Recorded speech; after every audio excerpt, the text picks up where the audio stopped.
वाराणसी में किशोरी के साथ दुष्कर्म की वारदात। ऑटो चालक ने दोस्तों के संग किया रेप। बदहवास हालत में रोनिया इलाके में मिली किशोरी। पुलिस ने केस दर्ज कर ऑटो चालक को पकड़ा। राज्य महिला आयोग की अध्यक्ष ने दिए दिशा निर्देश। रोनिया थाने में पीड़िता से मिली बबीता चौहान।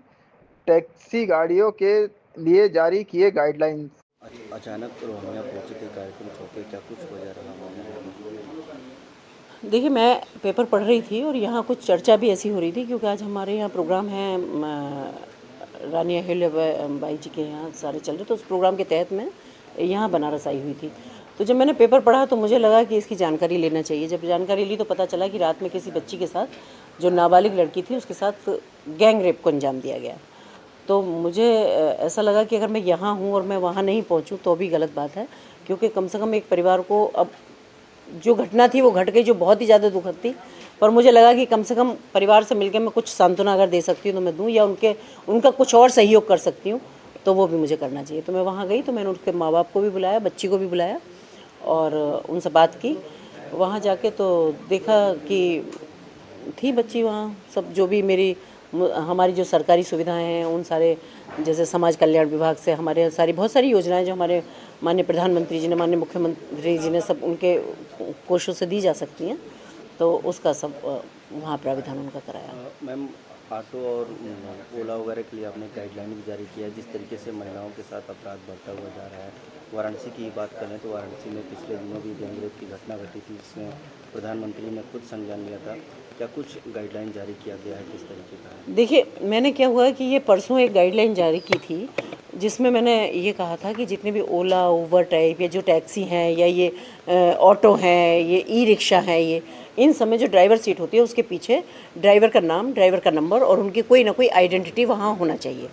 तो ये मैंने परसों आदेश किया था। आज मेरे जाने का एक रीज़न ये भी था कि मुझे बहुत ज़्यादा दुख हुआ, बहुत कष्ट हुआ कि जिसके बारे में मैं सोच रही थी सिर्फ उन्हीं आधारों पर जो मेरे यहाँ केस आते हैं, और आज वो मैं प्रत्यक्ष देख रही थी, क्योंकि उसमें भी कल एक ऑटो वाला ही था जो उस लड़की को वहाँ लेके गया और वो लड़की कुछ नहीं कर पाई।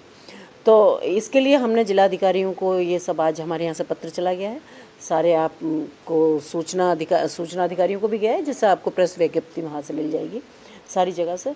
तो मेरा सिर्फ एक यही मकसद है कि महिलाओं को हम कैसे सुरक्षा दे सकते हैं। तो इसमें और भी दो चार चीज़ें थी, जैसे था कि जैसे ड्राइविंग लाइसेंस है तो महिलाओं को कम इशू होते हैं, जबकि पुरुष ही ज़्यादा रहते हैं। एक आध कोई 1% भी नहीं, या 0.1% कहीं कोई महिला होगी। तो मुझे लगता है जब हम महिलाओं को आत्मनिर्भर बनाने की बात करते हैं तो हर फील्ड में हम महिलाओं को क्यों नहीं लाते। अगर ड्राइविंग की बात है तो ड्राइवर हम क्यों नहीं महिलाओं को बनाते। खूब अपनी सेल्फ ड्राइविंग लड़कियां करती हैं, आज तो रॉकेट लड़कियां चला रही हैं, तो गाड़ी क्यों नहीं चला सकती हैं। तो एक वो आत्मनिर्भर बनाने वाली बात थी जब मैंने ये इनको लागू किया था इन नियमों को। तो मैं चाहती हूँ कि महिलाओं को भी इस प्रोफेशन में भी आना चाहिए, कि उनको ड्राइविंग करना चाहिए, गाड़ी हो या बस हो या जो भी है।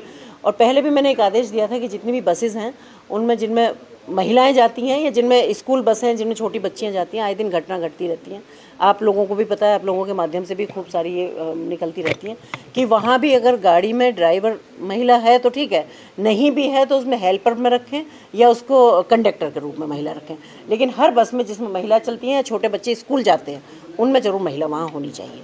तो मैंने सिर्फ यही, क्योंकि इसी आधार पर, क्योंकि प्रैक्टिकली जितना मैं रोज़ सुनती हूँ और मैं देखती हूँ, क्योंकि हमारे पास बहुत केसेस इस तरह के आते हैं, तो मुझे लगता है कि जो भी एक तरीका हो सकता है क्राइम को रोकने का, तो वो हर कोशिश करनी चाहिए।